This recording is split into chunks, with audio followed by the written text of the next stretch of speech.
Mayday, mayday, mayday! Today's the first day of May! You are a terrible co-pilot. You really shouldn't do that. I know! I'm just having fun back here! Ah, ha, ha, ha. We're about to get hit by a Japanese Zero. I know! Ah, ha, ha, ha. That was the tragic, real last moments of two pilots during World War II on this, the first day of May. Also, I lied. That didn't happen. This is the 5-Minute News Hour.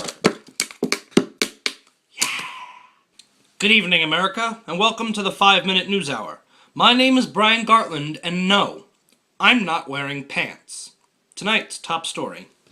A British parliamentary committee ruled that news mogul Rupert Murdoch was not fit to lead an international company.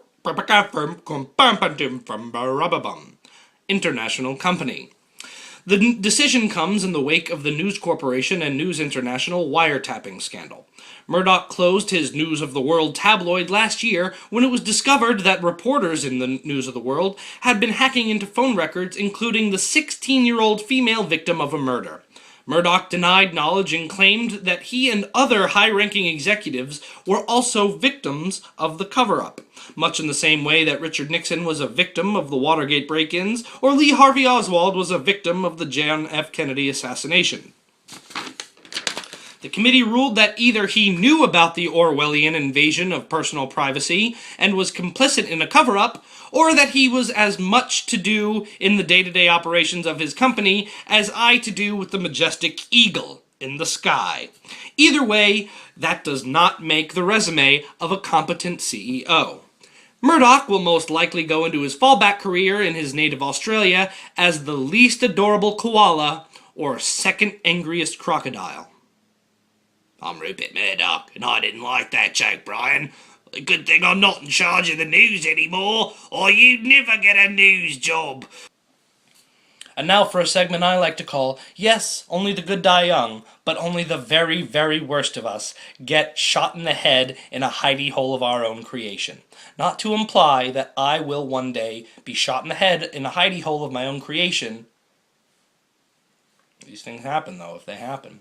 1 year ago today, SEAL Team 6 officially replaced the term badass with SEAL Team 6 after surviving a crashed Black Hawk helicopter and executing to near perfection their mission of international justice, bringing down Osama bin Laden.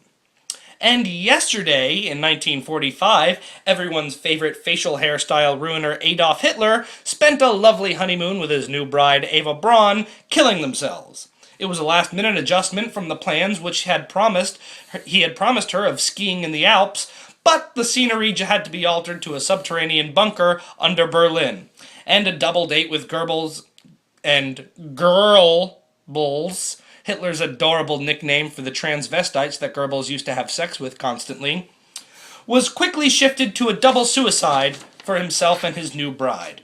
Said bin Laden's many wives, fuck that.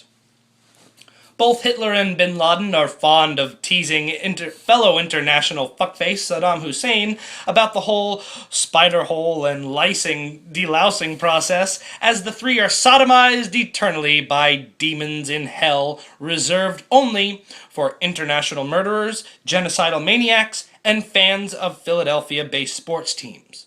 Many of you will ask, Brian, is it fair to loop people in this same country who just happen to root for teams based in Philadelphia with the worst people in the world? And in a word, yes. Yes, it is. Law enforcement officials in Ohio have arrested 5 men ranging in age from 20 to 35, some of whom are self-proclaimed anarchists, after the group attempted to make a plot to blow up a bridge south of Cleveland. The men were caught while practicing their plunging and going like this technique outside the Jake. It's not called the Jake anymore, is it? I don't really give a fuck. Sorry, Uncle Bruce. And now it's time for sports. New York Knicks starter Amare Stoudemire had to have paramedics called to the Knicks locker room yesterday after a disappointing loss to the Heat when he punched through the glass surrounding a fire extinguisher. Amare afterward told fans that he was sorry and apologized for acting in a proud New York sports tradition of disappointing losses and stupid injuries. Said the Mets and Jets, "Hey, that's our job." And our final story this evening, Nadia Suleiman, also known as the Octomom, has filed for bankruptcy and has told people that she is open to doing pornography. Said porn is a collective. Thanks. We're good. We're more 8 people going in than 8 people coming out, so we're fine. For all of me here at the 5-Minute News Hour, I would like to thank you for tuning in. And I would also like to remind you that I'm not wearing pants. It's 82 degrees out. Isn't that crazy? That's crazy.